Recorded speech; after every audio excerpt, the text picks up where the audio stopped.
Well, we welcome Kobi Russell. He is a recent graduate of Brandeis University who currently works in the field of conflict resolution and accessibility.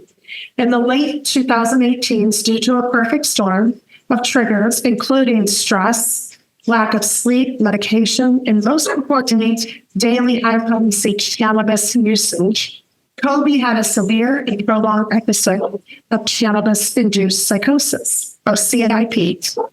During his recovery, a relative told him, Kobi, you've gone to a place mentally that most people have never gone. As he began speaking publicly about his experience in psychosis, sobriety, and recovery, both online and in his community, Kobi quickly reached a painful realization that he was far from it. Kobi hopes that this talk, ideally, and future collaborations in Every Brain Matters will show that young people who experience CIP are not alone, and that there are others who understand their experience on a deeply personal level. And that recovery is a journey, and it is absolutely possible. So Kobi is currently 25 years old, and he lives in Massachusetts.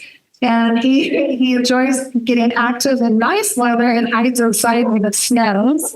And I also just want to add, and I apologize profusely if you hear my dogs in the background. I did not realize they were going to act up this bad. Kobi, especially to you, my apologies to you. But I do want to share, Kobi and I have become good friends lately, and he is a wonderful singer. So I think you all should follow him on social media, especially on TikTok if you do follow, if you do have that account there. And he has introduced me to beautiful music, especially by a person called Humbird. So check it out, look it up, and listen to Kobi sing on TikTok. It's wonderful. Kobi, thank you for being here tonight, and I will turn this over to you.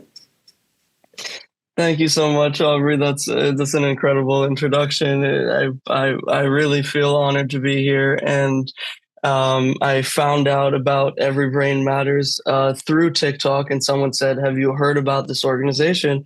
And I was like, "No. How have I never heard about this super incredible organization? This needs to exist." I always felt like as I was recovering, I was like, "Where is this voice?" And Aubrey is this voice. So I want to say thank you to you first. I wanted to say thank you to all of you for being here, because anytime you reach out for help or support or come together in community for anything, it's a really brave thing to do. It's a really important thing to do. It's not an easy thing to do. So I want to say thank you for being here. It means a lot to me. So I'm kind of hoping to structure this talk with a lot of time for questions, not take up too much of your time from me just sort of rambling on. And I'm going to kind of do it in two pieces. I want to talk a little bit about my experience, how this happened to me, why this happened to me, and then quickly go into 5 main categories of things, of supports, of outlets that made my recovery possible, why I was able to recover for 5 big reasons.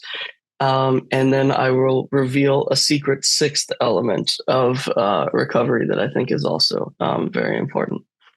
So I'll go into my experience a little bit. I was in high school. I had not smoked weed. I was afraid of it. I was raised in a family where it was something that was talked about and okay, and it wasn't like I wasn't allowed to do it. I knew that my parents had sort of experimented it with it when they were younger, but they didn't use it much. But it was it was normalized, but it wasn't something that was done. It wasn't something that it was around, and I was still oh, that's scary. That's something that is a bit too intense for me, and I was very focused on school, and so that wasn't part of my experience. But then I had talked to a lot of people, and they were like, "I really recommend you take a gap year from university and take some time off and take some time for yourself and think about what you want to do. And high school was hard for me, and I was like, I really would like to take some time off. And I took a gap year, and it turned out that the gap year program that I was on had a huge drug problem, and specifically just my luck, I guess, and specifically a big weed problem. And we actually calculated it was 50 kids, and we figured out that by the end, 90% of the program, almost all of the kids, had either smoked weed on the program or smoked weed for the first time on the program. So that's pretty scary to think about. So just, I mean, you already know, but just to talk about the prevalence, and I was taking some courses, but it was a fun year, and I had, space and time. And so I tried weed for the first time. And I loved it. And I was like, this is, I had a really like powerful, first experience with weed. And I think I was kind of chasing that experience every other time that I smoked weed, unfortunately. But I really got into the rhythm of it. So this was one factor that was already like not on my side in terms of psychosis, but I was fine that year, and I didn't have any psychotic symptoms, and I was okay. And then I went home for a bit, and I kind of stopped smoking, just sort of smoked occasionally. And then I went to university.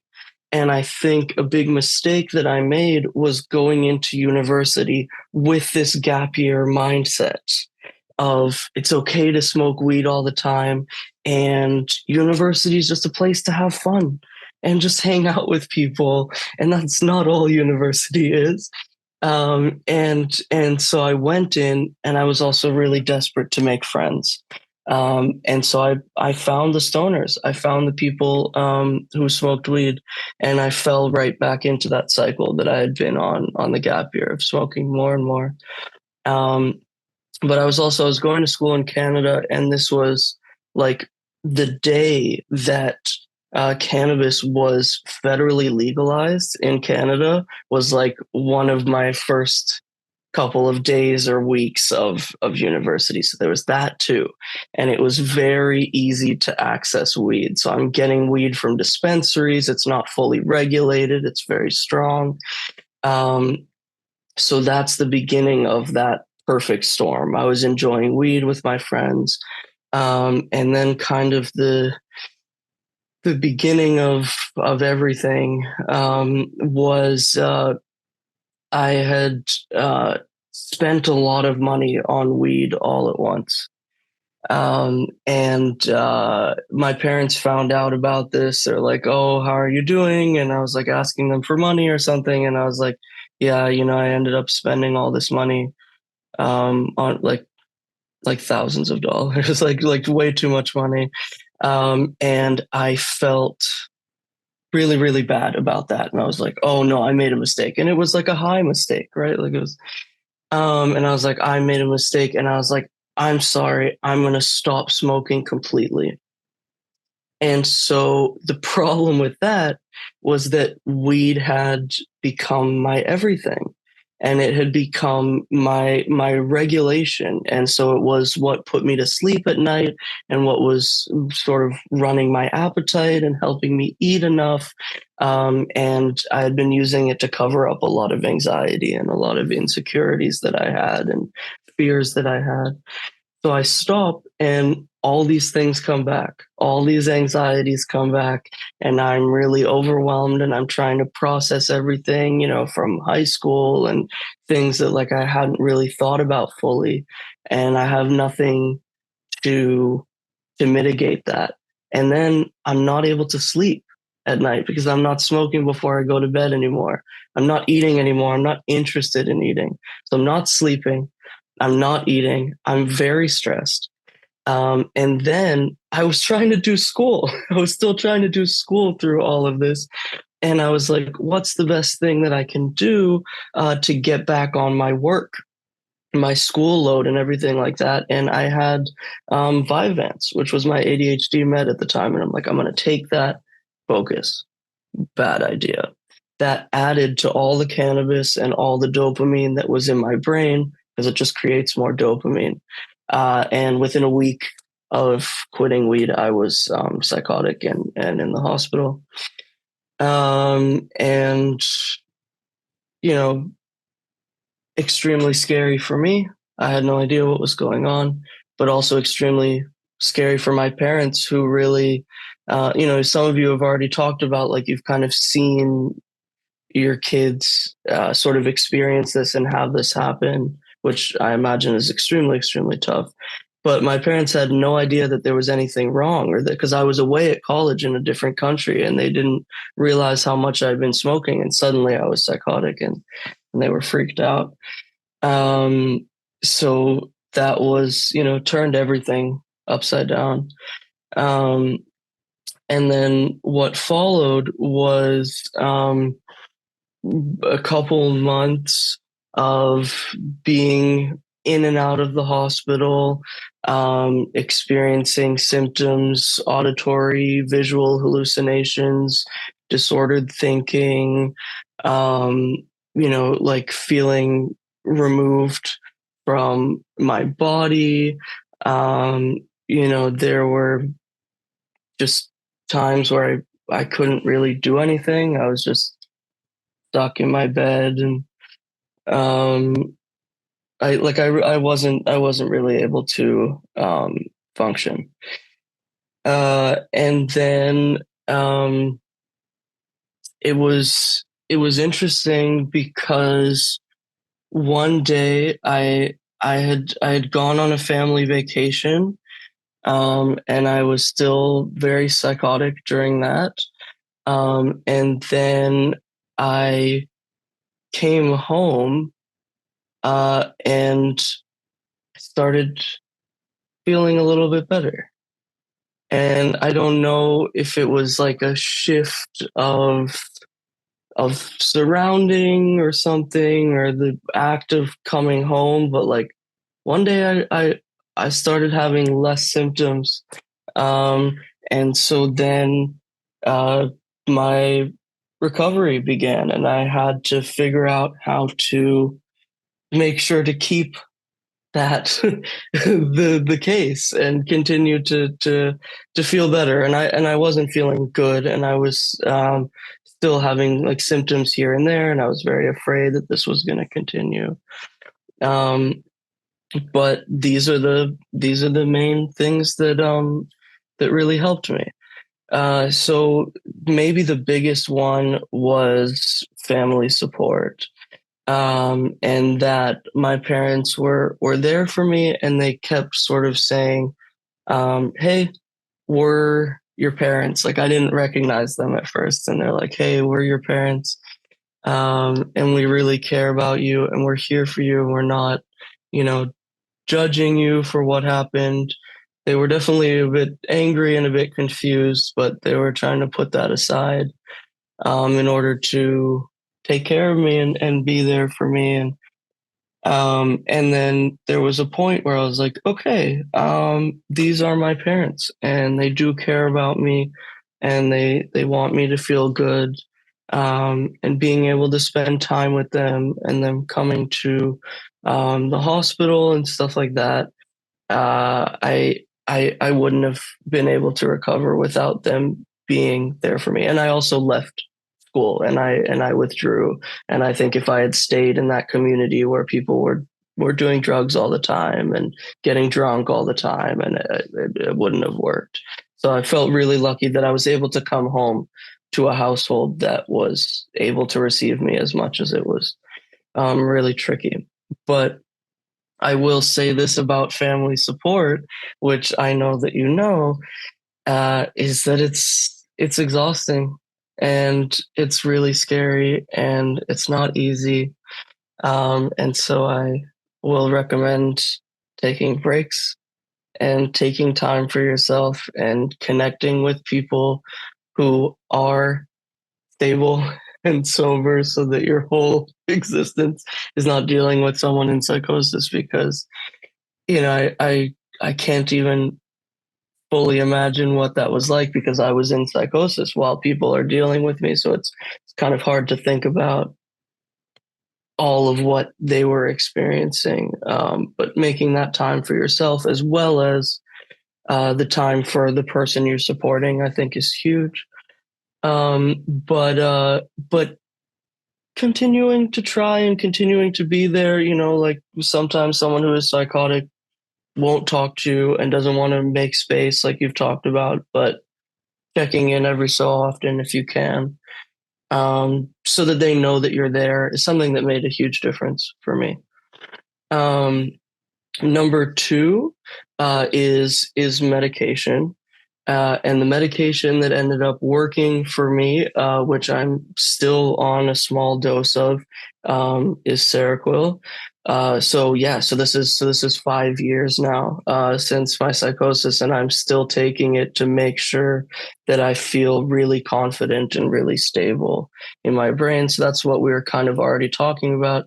But my parents have a similar approach of they don't want me to be on too much medication, and I found that Seroquel in high doses can make me very sleepy, and some of my personality sort of goes away. So, talking with a doctor, a psychiatrist, in terms of what that correct dosage is something that's very, very individual.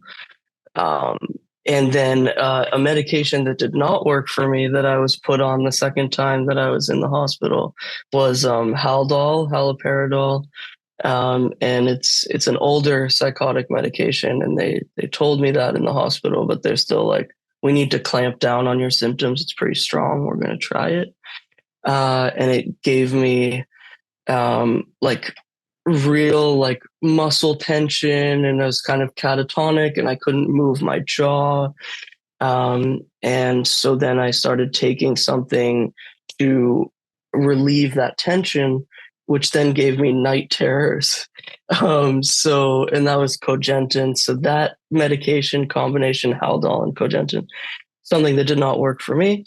It may work for someone else, but as part of my experience, I just like to say, in case people encounter that for the first time, it was really difficult for me.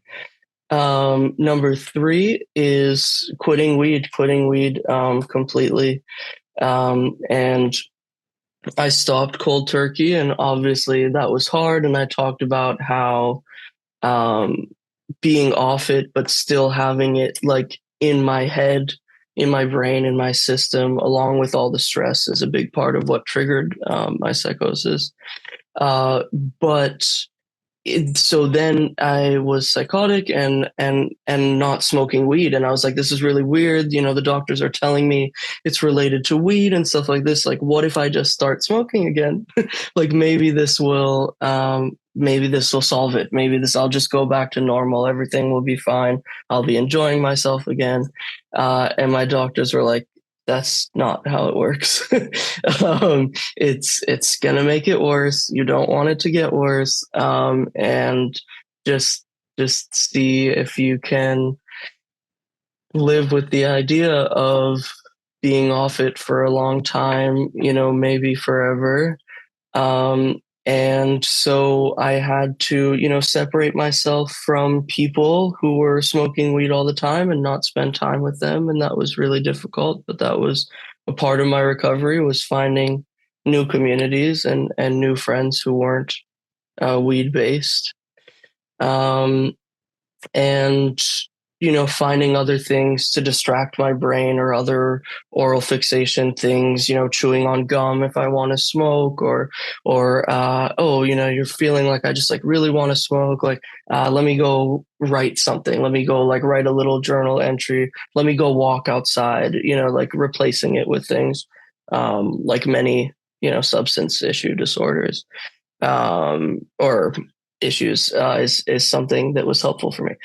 Category number 4, therapy, made a huge difference for me. I did group therapy, which I think was one of the things that was most helpful for my recovery, to see that I wasn't alone. And then as that therapy group went, it was really amazing to be someone coming into the group, like just starting to feel better, just starting to feel a little bit more comfortable in my brain, and have people who like their episode was like a couple years ago, and they were like, hey, it does get better. It can get better. Like, and being that support person. And then as I got better, I was that support person for other people who were coming in for the first time. And like that, seeing your own recovery in a group and being there for others, I think being like an example is one of the biggest things that kept me on that journey of recovery, and like having that purpose of like, oh, it wasn't just for nothing, or it wasn't just a bad experience. It was an experience in time that I then get to use to be there for others. I did individual therapy, and a couple things that I have written down that I kind of learned from therapy. I got to write down with my therapist a clear criteria of what stability isn't, what it looks like when you're starting to become psychotic, so that if that was happening again, I could kind of catch it before it was too late. And then just being gentle with yourself. And rather than beating yourself up and being like, oh my God, I was psychotic. This is the worst thing. Like, how did this happen? Um, Being like, hey, this happened and it's going to take time to recover. And then stress management was a big thing for me. That's number 5.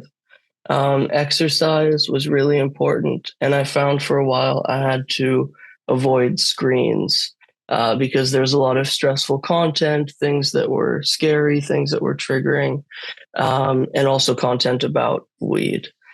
And then the last thing I say, I see we're already, we don't even have that much time left, but we have some. But time, just time, the fact that it really does take time to recover and to fully feel confident in your brain. And so giving yourself that time and the people who you care about. So I'll stop there for now and take some questions. Thank you, Kobi. And we have plenty of time. This is a 90-minute meeting. Oh, it is? Oh, okay. Oh, I'm sorry. No, that's okay. So if you have anything else you'd like to add, please do. But if I do have a few questions, if you don't mind. Yeah, sure. What were your symptoms of the psychosis? Would you mind sharing? I know that maybe you may not want to share that, but would you mind sharing what was happening with you? Yeah, I was kind of trying to get through the story as quickly as I could to get to the recovery, but I'm more than happy to talk about symptoms. Right away, like well, when it was triggered, I was trying to go to bed at night, and my thoughts were just racing, and they were so loud in my head that I thought that I was talking all of them out loud. But I was also stressed, and so I was holding my breath. And normally when you're talking and thinking a lot and you're talking, you breathe. But if you're just thinking and you think you're talking, but you're not actually breathing at all, you're not breathing. And that's a problem.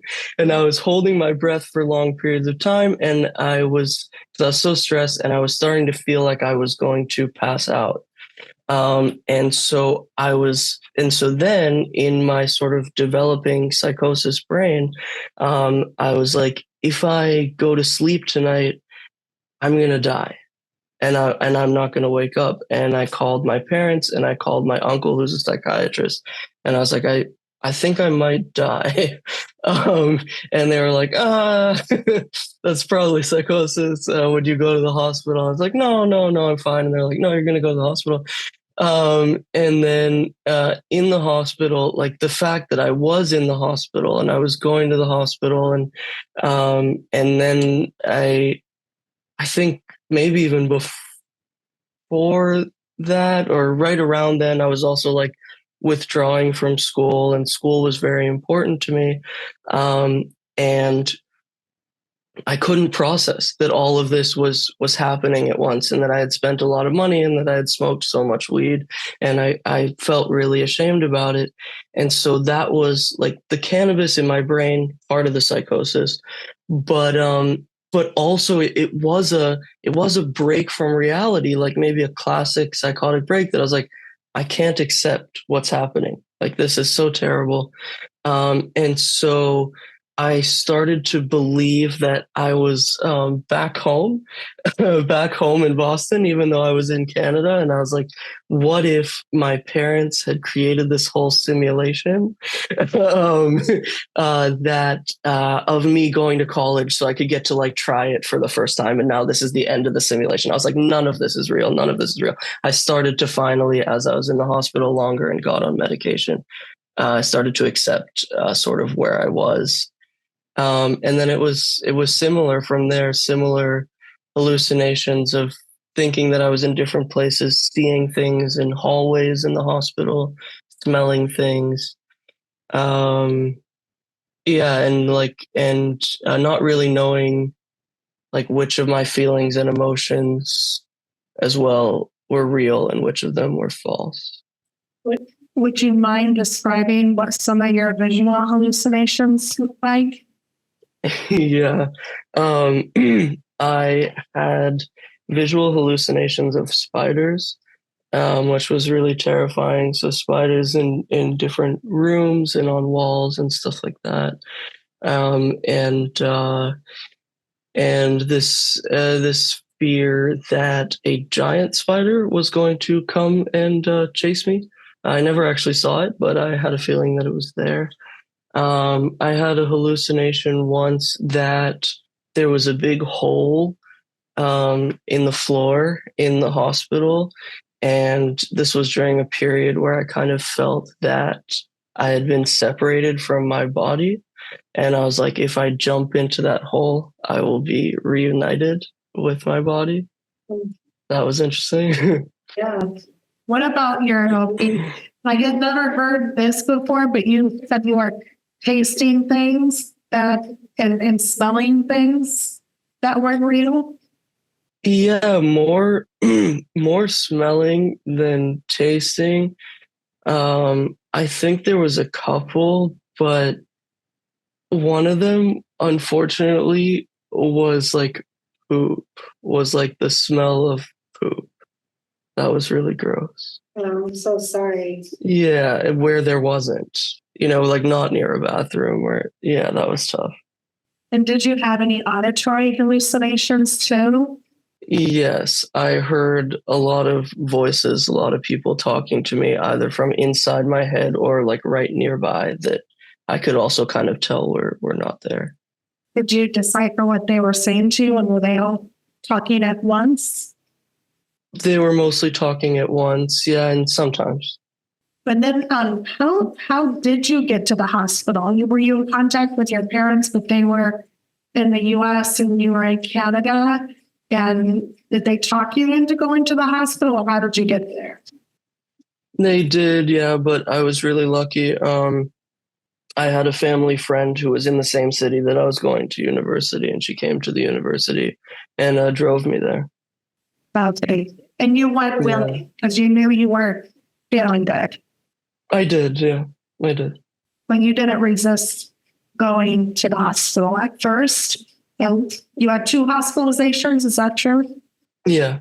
I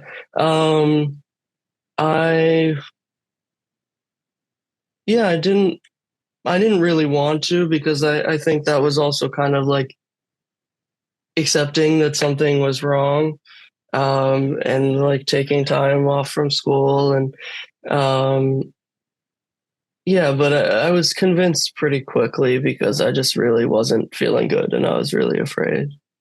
And then you mentioned too that you would avoid, with your recovery, you would avoid screens. So like any kind of like internet kind of thing, that was helpful to your recovery. That was another symptom that I had, is I was I was like, oh, yeah, let me relax. I was staying at this family friend's house. And I was like, let me relax a little bit by watching some TV. And I felt like the TV was talking to me, which is, so I've heard a pretty like classic psychotic symptom, and like all the commercials, I was like, this is directly about me. Or sometimes like I felt like my brain was really changing the speech of what was on the TV to say things that like I knew were about me or reflect my thoughts. And I was like, I have to turn this off. This is way too much. So that was kind of what started the process of not being on screens. But then I started to feel a little bit better sort of in between hospitalizations and started like watching TV again. And that was part of kind of what triggered the second part of my episode, I would say. And then just a couple more questions. We'll open it up to the group.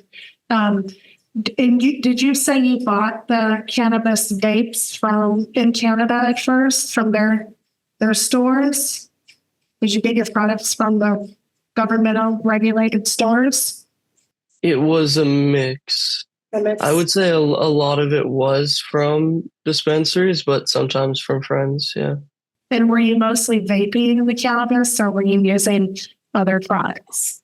No, it was everything. It was like when I was on my gap year, the vapes were very popular, but in Canada that wasn't the main way that people preferred. But I would say main was just smoking weed from joints and bongs, and then secondary like edibles. I did edibles, which were very high strength, so that was not good, and then vaping as well. And then when you recovered, you went to a program specified for cannabis-induced psychosis, or just psychosis in general? Actually, it was psychosis in general. It was early onset, first episode psychosis. And then, but most of the people there, a lot of the people there were connected to cannabis. Yeah. Was that at Boston University? Would you mind sharing the name of that program? That was Cambridge Health Alliance. Cambridge Health Alliance. Okay. Thank you. Yeah. And was it like an outpatient day kind of program? And how long were you in it? Yeah, I think I was probably in it for like a year or something. Okay. But it was like every week, And, just for like an hour or something. It wasn't like a full day program. not like a full day program, like an outpatient kind of program. And then, but you got a lot of help there, so that's great. And that worked for you. You got the support you needed, and then you have the family support too. So that's amazing. That's wonderful. And you shared the part where you had to like get different friends that weren't using.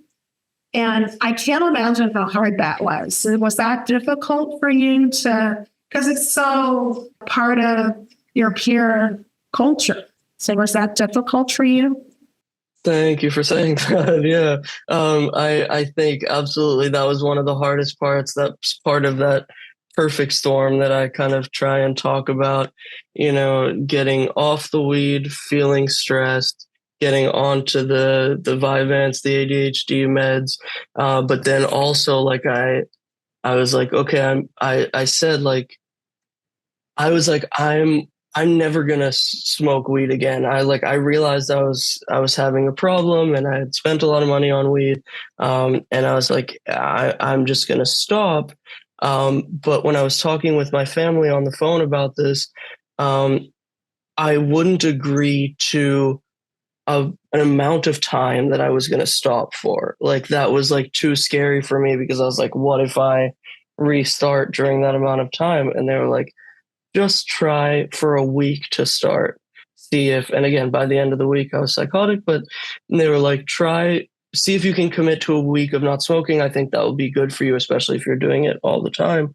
And so then already for that week, I was, I think in the beginning I would go to hang out with my friends when they were smoking weed and just sort of stand around awkwardly.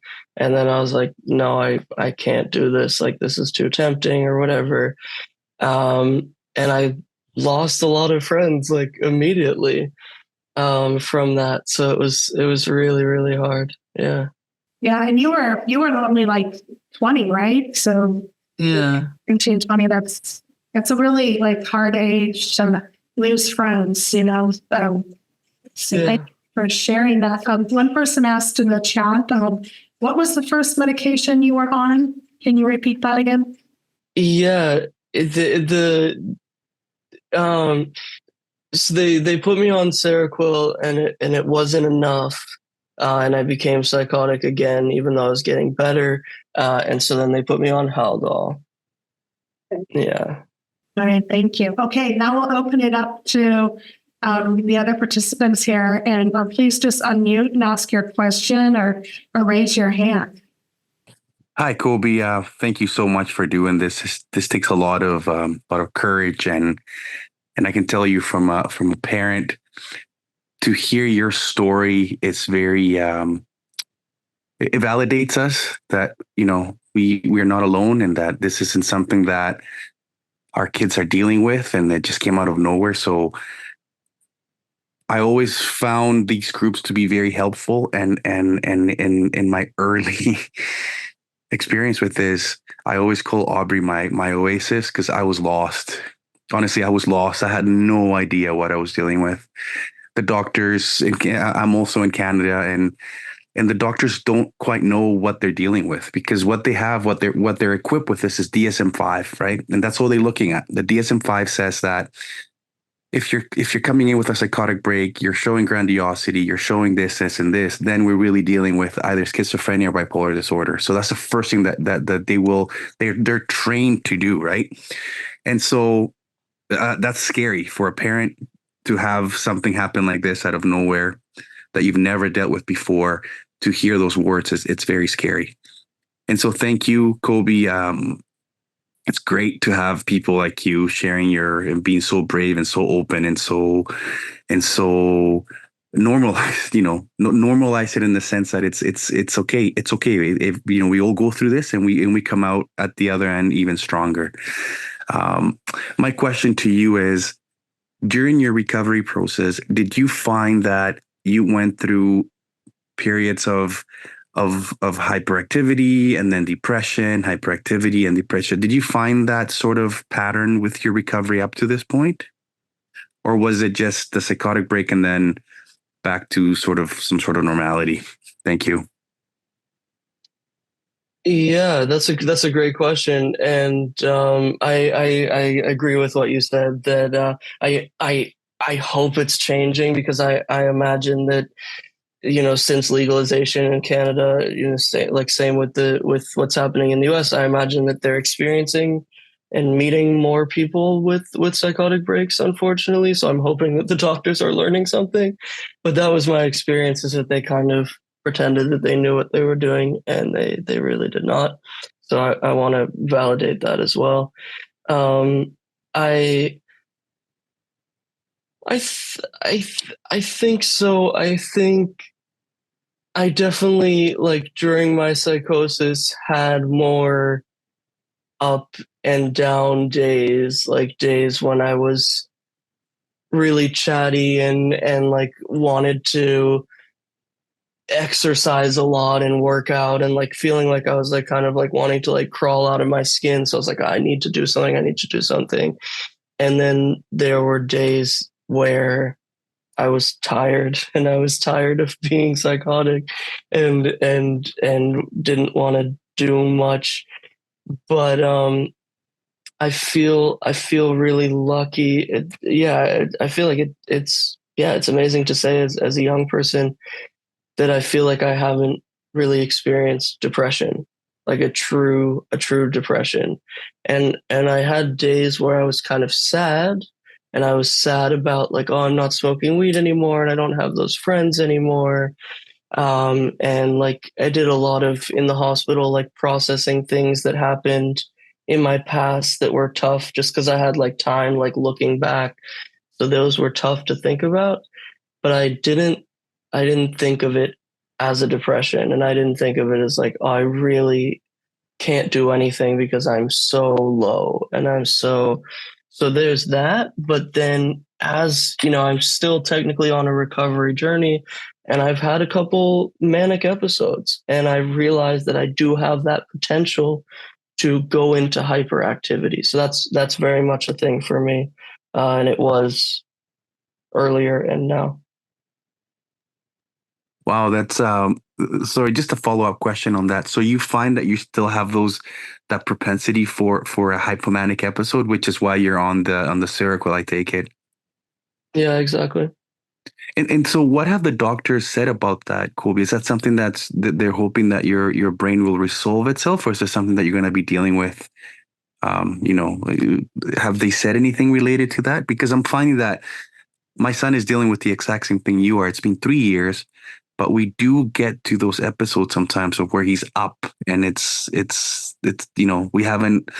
still on the meds, but the doctors haven't ruled out anything. They're being very cautious about it. They know that weed was definitely a factor in it, but the long-term prognosis, they're still being very careful and being very guarded close to their chest as to what they think it might be in the long term. So I guess there's a question somewhere in there. Yeah, I don't have a formal diagnosis for it yet, because they're also like, this could be many different things. But I talked with a family relative who's a psychiatrist, and he was saying, like, if I had to guess, like it could be unipolar, which is a thing that happens for people.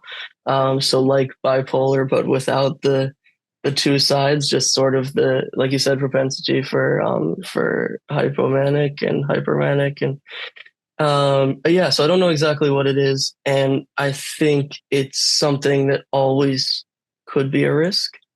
But that's my understanding now, but that is totally manageable with, I would say, medication and stress management and sleep, good sleep hygiene, food, like just basic human need things is what they've told Yeah. me. Like, if you're just taking care of yourself, you'll probably Sleep. be okay. Sleep. That's the one thing that huge. That's the one thing that I preach to my son every day. How many hours did you sleep? Less than 5? Okay, hold on. Let's go back. Let's make sure we get 10 next day. Okay. So I've become a sleep coach, a sleep doctor, a sleep monitor, because that's the number one thing that I notice with him is that sleep. The minute he goes 2-3 days without sleep, now we're getting into something. So sleep has become a mantra in our house. It's 8 hours, perfect, good. 2, 3, 4 days, excellent. So summers is really hard to manage though, because of the long days, and now he wants to go out and meet his girlfriend. And so, but thankfully he's starting to understand the importance of sleep. And if I can give one piece of advice to parents out there, is sleep is it's like vitamin to your brain when you're dealing with this. It's so important to make sure that your sleep is on point. Thank you so much, Kobi, for that. It's so awesome to speak to a young man like you. I feel like I can reach across and give you a hug because you look just like my son. Oh, that's so nice. I will take that virtual hug. That's wonderful. Thank you. I wish I had the magic for sleep, but it's something I've always struggled with.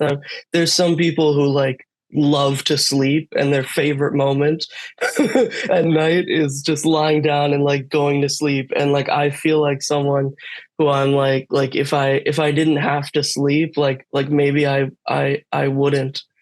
Like it's really hard for me to get to bed, and I'm like, I just want to use the day and continue doing the things that I love and interacting with people and talking and like I take moments to like rest for myself and take time alone, but getting to sleep and turning off my brain completely, psychosis or not, weed or not, something that's really hard. So I wish I had more advice on that, but Kobi, there's a couple sort of questions in the chat. One person said you felt psychotic and acted psychotic, but you weren't violent. Were you violent at all? That's a great question. I was not violent is the short answer, yeah. Yeah, not everybody who has psychosis has violent behaviors, so some do. Let's go. Yeah. You know, I see the other question. Sorry, I wasn't looking at the chat. I was looking at like my notes and such. But yes, I 2019. I want to say that beginning of, yeah, this makes sense. January, winter, yeah. Beginning of 2019, I was still psychotic. January, a little bit, and then by summer 2019, I started a summer program, just like a couple classes, like 2 classes or something, just to like easy classes, just to start getting my brain used to school. And then I did more classes. It's still pretty easy. And then oh, I totally forgot.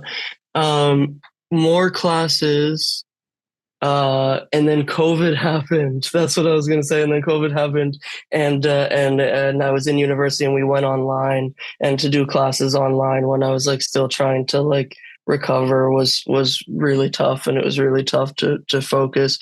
So I'm amazed that I got through that. But then I ended up transferring schools to Brandeis. I started at University of Massachusetts Boston, then went to Brandeis, and Brandeis was definitely a tougher school. But by that point, I was feeling a lot more confident in my brain. So the answer is yes. Were you able to? Yes, the answer is yes.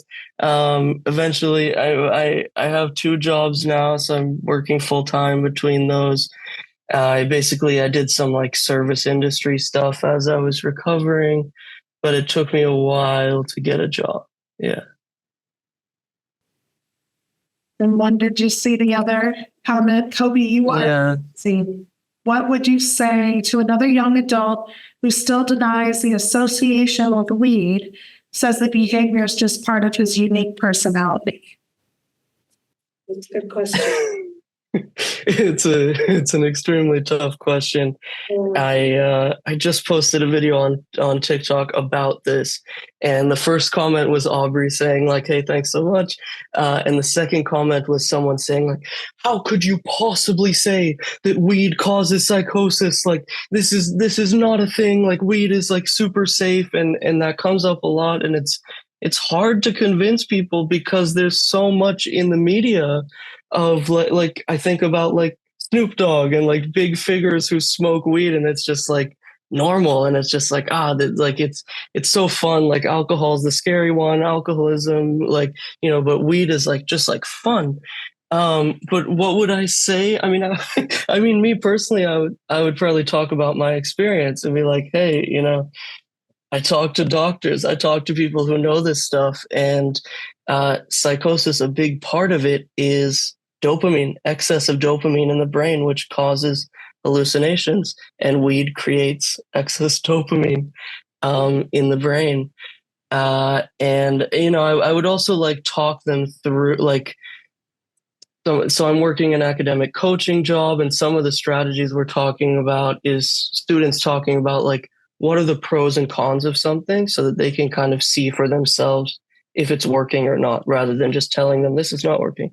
And I'd say like, hey, how do you feel on weed versus how do you feel off weed? And if they notice a difference, and it can be hard because like I said, I was off weed and still feeling psychotic, but if they notice that it's making things worse, that can be part of them realizing, this is connected.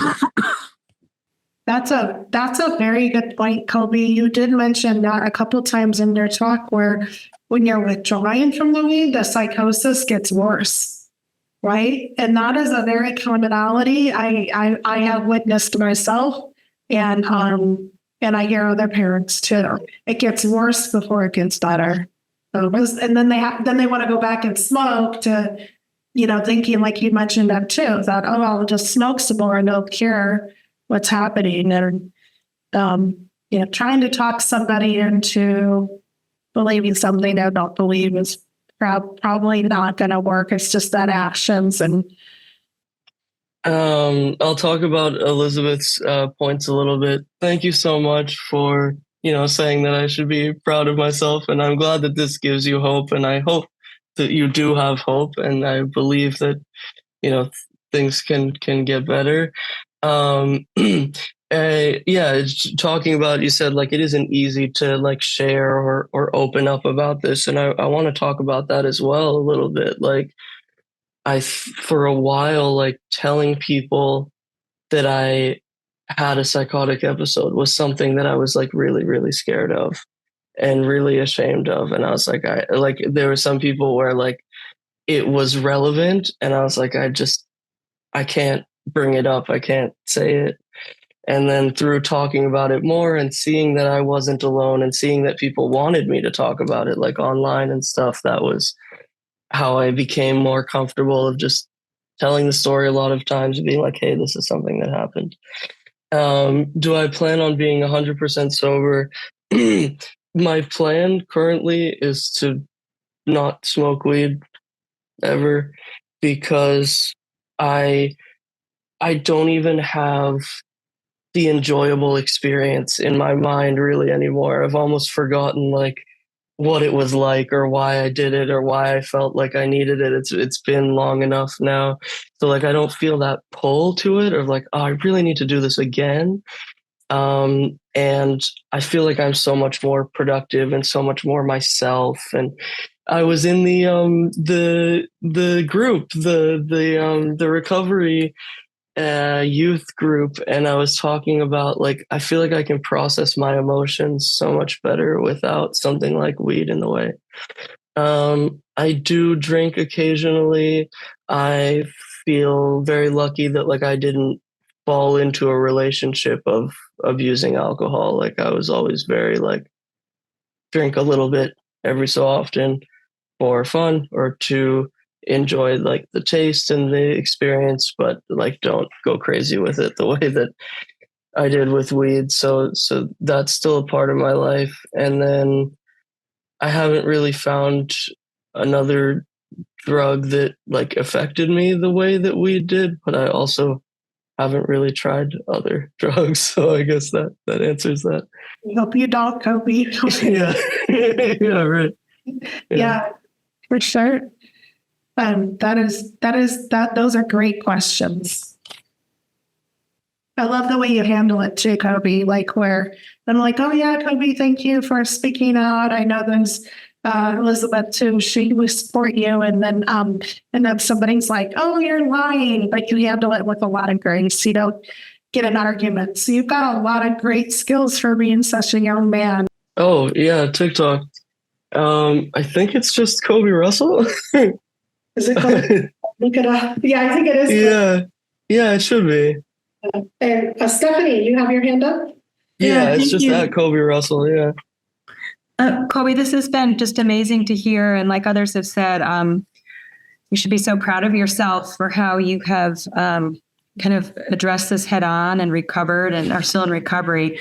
In my son's case, he is still a year after his 2 psychotic episodes, which actually sound very similar in how they started to yours. In complete denial, continues to smoke weed, refuses his antipsychotic medication.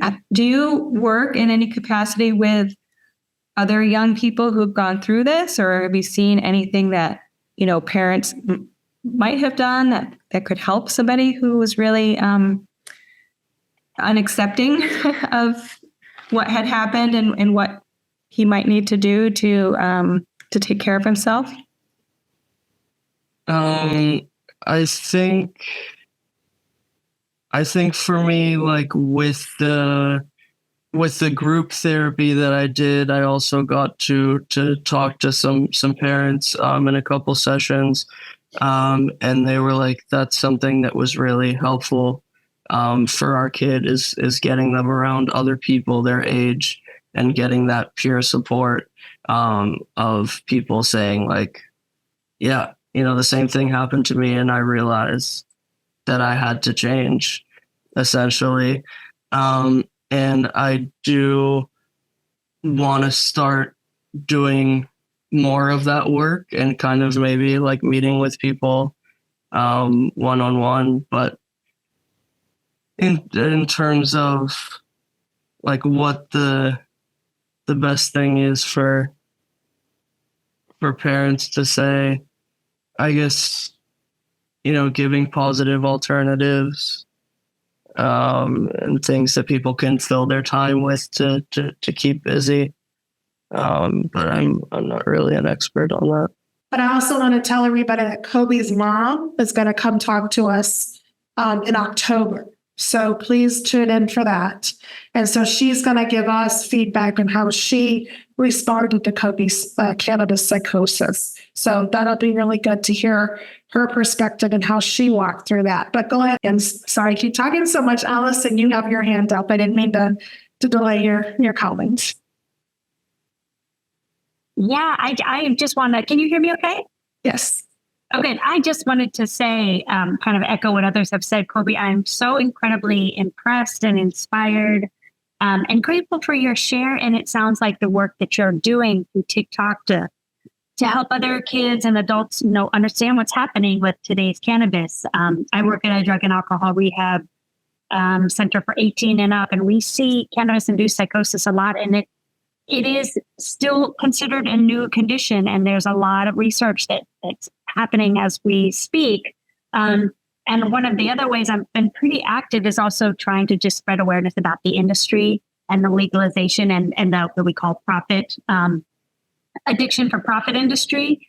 So Kobi, again, putting yourself out there is very courageous.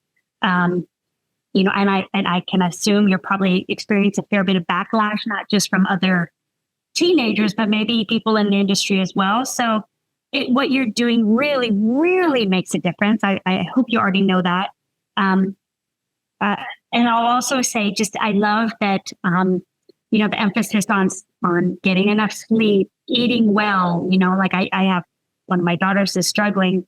It's just sometimes it's just like, all we can say is just drink water, and and for ourselves too, for the parents and the loved ones as well. It's a huge part of this is just keep ourselves fed with nutrition and sleep and water and going out for a walk. So everything that you've shared and everyone on the Every Brain Matters, it's just being here is a gift. It's so profound that there's all these people who have come together to help others and to help themselves. And it's what is going to make a difference.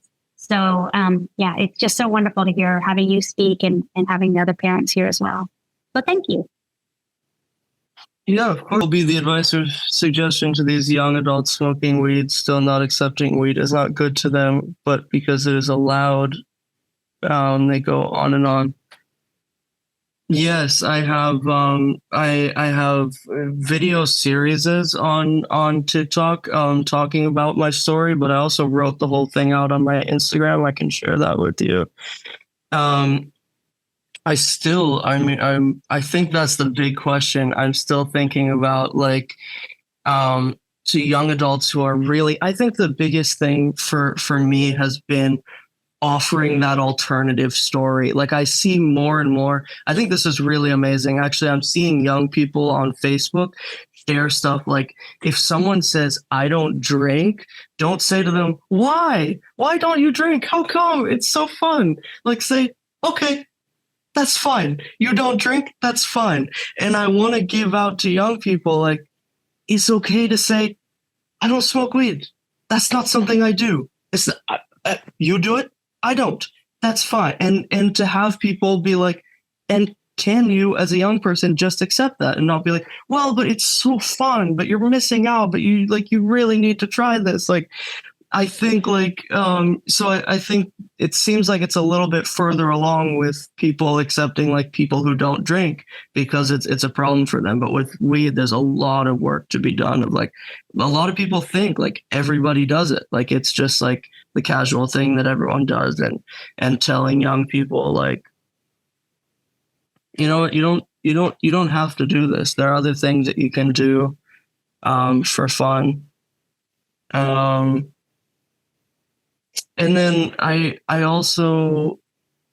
feel like I am always kind of adjusting my perspective on whether sometimes it's the best thing for people like you said, like people who are smoking weed out of control, whether for some people it's the best thing to like slowly stop smoking weed and kind of try to like work it back and just do it less. Or for some people that doesn't work and they just fall back into the cycle. And so sometimes you kind of have to start by just quitting and not smoking at all. But the withdrawal symptoms and the, can be really tough. So I do want to learn more about what's the best way to work a young person through like quitting. But we do want to talk about the program you're involved with developing with the university. Yeah, I'm really excited about this. I just started working at the University of Massachusetts, Boston, UMass Boston. And when I was there as a student, they, especially the Disability Center, but the university was really supportive of me as someone recovering from psychosis and just trying to get my confidence back and to take some classes. And so I decided I wanted to work there, and I'm working there, and it is a lot of like young, like at-risk youth who are surrounded by weed. And I know that they're using weed and there's no real education program. So I'm trying to start it. And the first thing I wanted to start with is like a sticker that has like a picture of weed on it, and it like looks very exciting and is eye-catching. And I just thought of writing on it like smoke weed, know the facts. And then it has this QR code and people will scan it and it goes to a fact sheet all about, hey, psychosis is a risk, hyperemesis is a risk. These things are real. Like when you're smoking weed, I'm not telling you to stop right away. I'm not trying to do like an anti-drug campaign. I just want to start by saying and put this up all over the school and say like, hey, it may not be as low risk and fun and great as you think. Is there any last comments from Kobi that you want to say? Yeah, I guess the wrap up point is that like recovery is a journey, and I'm still recovering and still processing this experience. And like I always come back to that quote of like, you went somewhere that most people don't go. Like unfortunately more and more people are going to this mental place, but it is something that's completely life-changing and completely overwhelming. And so like the biggest thing is support and is coming together and talking it out and being there for the people that you care about. That's really where I'd end it off. Thank you, Kobi. That's very well said. A great way to end the meeting. And thank you again for your voice, your experience, your strength, your hope, and your outreach that you give, that you share this and give us the message that recovery is possible. I want to say another big thanks, also just for people to come and to listen to my story. It really means a lot.